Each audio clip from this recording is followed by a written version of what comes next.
देखिएगा एक राजपूत जो मिडिल फेल भी है वो भी ऐसे मूंछ प्रताप देता है, लगता है कि महाराणा प्रताप के बाद यही पैदा हुए हैं। ये कोई ब्राह्मण है वो 7वीं फेल भी रहेगा तो ऐसे जनेऊ लेके घूमेगा, लगेगा कि कितने बड़े ये संस्कृत के प्रकांड पंडित हैं।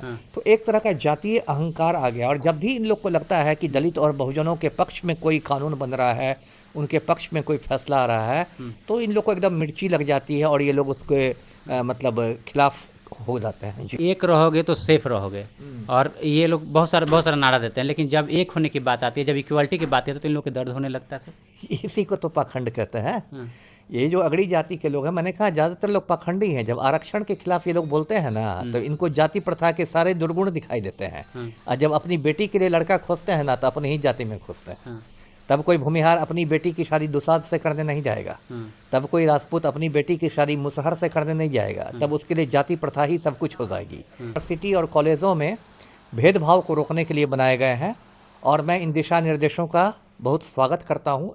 ऐसे मैं खुद, जैसा आपने कहा, मैं खुद अगड़ी जाति का हूँ, मैं खुद कास्ट हूँ, लेकिन मैं इनका स्वागत करता हूँ। ये एक प्रगतिशील कदम है। ये नहीं कहें कि पूरा कानून ही गलत है, हर कानून का गलत होता है। दहेज उत्पीड़न कानून का गलत नहीं होता है। बहुत सारी महिलाएं, पूरा एक हस्बैंड से झगड़ा होता है, उसके पूरे खानदान को लपेट देती हैं। उसकी जो शादीशुदा बहन है जो अलग रहती है उसको लपेट देगी, हस्बैंड के बहनों को लपेट देगी, उनके बच्चों को लपेट देगी, मतलब जिसको कोई मतलब नहीं उसको लपेट देगी। ऐसा मैं इतने जिलों में एसपी रहा हूँ, मैंने देखा ऐसा होता है। मैं सुपरविजन में उन लोग के नाम हटाता भी था कि क्या मजाक है, सबको लपेट दिया आपने। तो मिसयूज तो हर कानून का हो सकता है, तो है कि हम लोग मिसयूज रोकने के उपाय सोचें। ये नहीं कि कहें कि कानून ही काला हो गया। हैदराबाद में केंद्रीय विश्वविद्यालय है, वहाँ रोहित वेमुला नाम के एक लड़के थे, शोधार्थी थे, रिसर्च स्कॉलर थे, और बहुत गरीब दलित समाज से आते थे। उनका कैंपस में कुछ लड़कों से झगड़ा हो गया और ये बात दिल्ली पहुंच गई, और उसमें स्मृति ईरानी थी मानव संसाधन विकास मंत्री।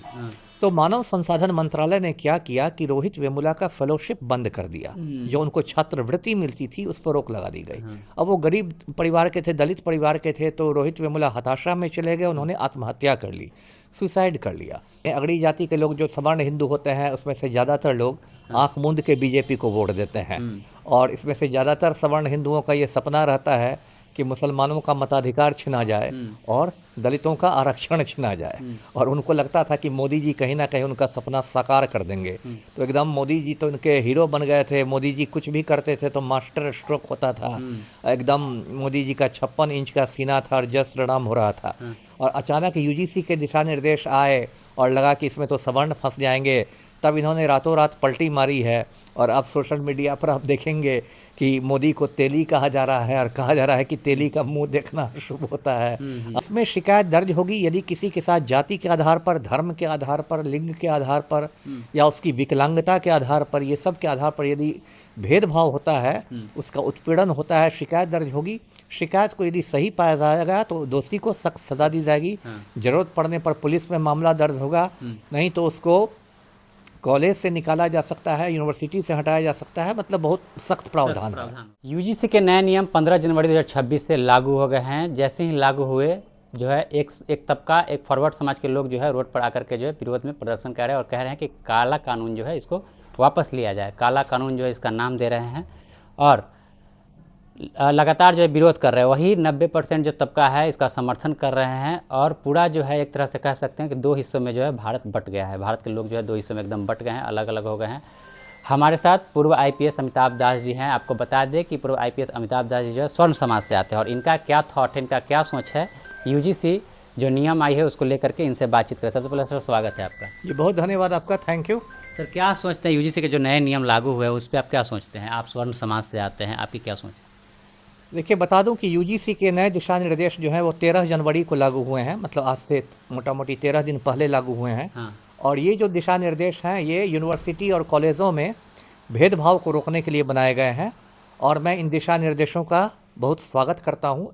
ऐसे मैं खुद, जैसा आपने कहा, मैं खुद अगड़ी जाति का हूँ, मैं खुद कास्ट हूँ, लेकिन मैं इनका स्वागत करता हूँ। ये एक प्रगतिशील कदम है। देखिए मैं शुरू से ये मामला दर्शकों को समझाता हूँ।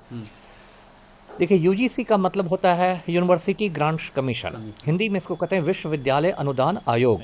ये उच्च शिक्षा के क्षेत्र में देश की सबसे शक्तिशाली संस्था है, और सारे यूनिवर्सिटीज़ और कॉलेजों को यही नियंत्रित करता है। मतलब किस कॉलेज को मान्यता मिले, किसको नहीं मिले, किस यूनिवर्सिटी को मान्यता नहीं मिले, किसको कितना फंड मिले, ये सब यूजीसी तय करता है। तो यूजीसी ने अभी 13 जनवरी को ये दिशा निर्देश बनाए हैं कि भेदभाव को रोकने के लिए इस पर अगड़ी जातियों में, जिसको सवर्ण हिंदू भी कहते हैं, उनमें काफ़ी मतलब गुस्सा है, आक्रोश है। वो लोग कह रहे हैं कि काला कानून है, इसको वापस लीजिए, नहीं तो हम बीजेपी को सबक सिखा देंगे, और पूरा वो लोग मतलब तैश में है। तो मैं दर्शकों को इसकी पृष्ठभूमि बताता हूँ, ये कानून क्यों ज़रूरी हुआ। देखिए लगभग 10 साल पहले की बात है, हैदराबाद में केंद्रीय विश्वविद्यालय है, वहाँ रोहित वेमुला नाम के एक लड़के थे, शोधार्थी थे, रिसर्च स्कॉलर थे, और बहुत गरीब दलित समाज से आते थे। उनका कैंपस में कुछ लड़कों से झगड़ा हो गया और ये बात दिल्ली पहुंच गई, और उसमें स्मृति ईरानी थी मानव संसाधन विकास मंत्री। तो मानव संसाधन मंत्रालय ने क्या किया कि रोहित वेमुला का फेलोशिप बंद कर दिया, जो उनको छात्रवृत्ति मिलती थी उस पर रोक लगा दी गई। अब वो गरीब परिवार के थे, दलित परिवार के थे, तो रोहित वेमुला हताशा में चले गए, उन्होंने आत्महत्या कर ली, सुसाइड कर लिया। तो इस पर बहुत हंगामा हुआ देश भर में। जो दलित बहुजन संगठन है उन लोगों ने बहुत हंगामा किया, जो मेरे जैसे प्रगतिशील लोग अगड़ी जातियों के हैं उन लोगों ने भी कहा कि बहुत गलत हुआ है। राहुल गांधी ने रोहित वेमुला एक्ट की मांग की। उसके बाद ऐसी एक घटना महाराष्ट्र में होगी, पायल तड़वी नाम की एक लड़की मेडिकल की पढ़ाई करती थी, उसके साथ भेदभाव हुआ, उसने आत्महत्या कर ली। उसके बाद ये सारे मामले पहुंच गए सुप्रीम कोर्ट। सुप्रीम कोर्ट ने एक 1.5 साल पहले यूजीसी को आदेश दिया कि आप ऐसे सख्त नियम बनाइए कि यूनिवर्सिटी और कॉलेज के कैंपस में इस तरह के भेदभाव नहीं हो सके। तो उसी के बाद यूजीसी ने नियम बनाया जो अभी 13 जनवरी को लागू हुए हैं। अब ऐसे तो ये बहुत लंबा चौड़ा नियम है, मैं संक्षेप में दर्शकों को बताता हूँ। इसमें यूजीसी ने कहा है कि हर कॉलेज और हर यूनिवर्सिटी में एक इक्वल अपॉर्चुनिटी सेंटर बनेगा, यानी कि समान अवसर का केंद्र, है ना, और उसमें एक इक्विटी कमेटी बनेगी, यानी समानता समिति। इसके जो प्रमुख होंगे वो कॉलेज के प्रिंसिपल होंगे, या यूनिवर्सिटी में बने तो उसके वाइस चांसलर होंगे। इसमें अनुसूचित जाति के लोग रहेंगे, जनजाति के लोग रहेंगे, महिलाएं रहेंगी, सामाजिक कार्यकर्ता वगैरह रहेंगे। और इसमें शिकायत दर्ज होगी यदि किसी के साथ जाति के आधार पर, धर्म के आधार पर, लिंग के आधार पर, या उसकी विकलांगता के आधार पर, ये सब के आधार पर यदि भेदभाव होता है, उसका उत्पीड़न होता है, शिकायत दर्ज होगी। शिकायत को यदि सही पाया जाएगा तो दोषी को सख्त सजा दी जाएगी। जरूरत पड़ने पर पुलिस में मामला दर्ज होगा, नहीं तो उसको कॉलेज से निकाला जा सकता है, यूनिवर्सिटी से हटाया जा सकता है। मतलब बहुत सख्त प्रावधान हो गया। यही मोटा मोटी ही मामला। अब जो अगड़ी जाति के जो हिंदू हैं, जो सवर्ण हिंदू, आप देखेंगे अभी सोशल मीडिया पर एक हफ्ता से काफ़ी तूफान मचा हुआ है। वो लोग कह रहे हैं कि एकदम काला कानून है और सवर्णों को इसमें बेगुनाह सवर्णों को, निर्दोष लोगों को इसमें झूठे मामलों में फंसा दिया जाएगा, उनका करियर तबाह कर दिया जाएगा, और इसलिए इसके खिलाफ आंदोलन होगा। और जैसा कि हमेशा होता है, कुछ लोग आपदा में अवसर तलाशते हैं, तो कुछ अगड़ी जाति के माफिया नुमा लोग हैं, राजा भैया, ब्रजभूषण शरण सिंह, उन लोगों को लग रहा है कि इसी बहाने चलो नेतागिरी चमका लो, तो वो भी कूद गए हैं इसमें। तो यही पूरा मामला मोटा मोटी है जी। एक तरफ सर देखा जाए तो कोर वोटर होते हैं, जो फॉरवर्ड समाज के लोग होते हैं, वो लोग कोर वोटर होते हैं, बीजेपी के एकदम कोर वोटर। लेकिन फिर जो है जैसे ही नियम आया तो ये नहीं सोचे कि आखिर सही नियम होगा, हित के लिए नियम होगा, लेकिन जो है उनका विरोध करना स्टार्ट करें। यहाँ तक कि अब मोदी जी को जो है जात से लोग आंक रहे हैं। अब यही देखिए, अगड़ी जातियों के का एक तरह से पाखंड भी उजागर हो गया है। जैसे सही कहा आपने, अगड़ी जाति के लोग जो सवर्ण हिंदू होते हैं उसमें से ज़्यादातर लोग आंख मूंद के बीजेपी को वोट देते हैं, और इसमें से ज़्यादातर सवर्ण हिंदुओं का ये सपना रहता है कि मुसलमानों का मताधिकार छिना जाए और दलितों का आरक्षण छिना जाए, और उनको लगता था कि मोदी जी कहीं ना कहीं उनका सपना साकार कर देंगे। तो एकदम मोदी जी तो उनके हीरो बन गए थे। मोदी जी कुछ भी करते थे तो मास्टर स्ट्रोक होता था, एकदम मोदी जी का 56 इंच का सीना था और जय श्री राम हो रहा था। और अचानक यूजीसी के दिशा निर्देश आए और लगा कि इसमें तो सवर्ण फंस जाएंगे, तब इन्होंने रातों रात पलटी मारी है। और अब सोशल मीडिया पर आप देखेंगे कि मोदी को तेली कहा जा रहा है, और कहा जा रहा है कि तेली का मुंह देखना शुभ होता है। अब मोदी की जाति से इन लोग की परेशानी हो गई। तो एक तरह से कहीं ना कहीं इन सवर्णों का, इन अगड़ी जाति वालों का पाखंड भी उजागर हो गया जी। जब भी कोई बहुजन के हित में फैसला लिया जाता है तो लोग जात ताकते, जैसे कि आप एमपी में देख लीजिए, एमपी में जो है मोहन यादव को देख लीजिए, जैसे ही आरक्षण लागू किए वहाँ पर भी जो उनका खुलकर के विरोध होने लगा। आखिर ऐसा ये लोग क्यों करते हैं? अब देखिए, ये तो एक बड़ा सामाजिक प्रश्न है क्या कि हम लोग के देश में, खास के हिंदू समाज में, सैकड़ों हजारों सालों से ये जाति प्रथा का मतलब कूड़ा कचरा रहा है। मैं इसको कूड़ा कचरा ही मानता हूँ, कोई अच्छी चीज़ नहीं है। और इस मतलब अमानवीय प्रथा की वजह से जो अगड़ी जाति के ज़्यादातर लोग हैं, ज़्यादातर की बात कर रहा हूँ, कुछ नहीं, कुछ इक्के दुक्के लोग तो नहीं हैं ऐसे, ज़्यादातर लोग हैं उनमें एक जातीय अहंकार आ गया है ना। देखिएगा, एक राजपूत जो मिडिल फेयर भी है वो भी ऐसे मुँह परताव देता है, लगता है कि महाराणा प्रताप के बाद यही पैदा हुए हैं। ये कोई ब्राह्मण है वो 7वीं फेल भी रहेगा तो ऐसे जनेऊ लेके घूमेगा, लगेगा कि कितने बड़े ये संस्कृत के प्रकांड पंडित हैं।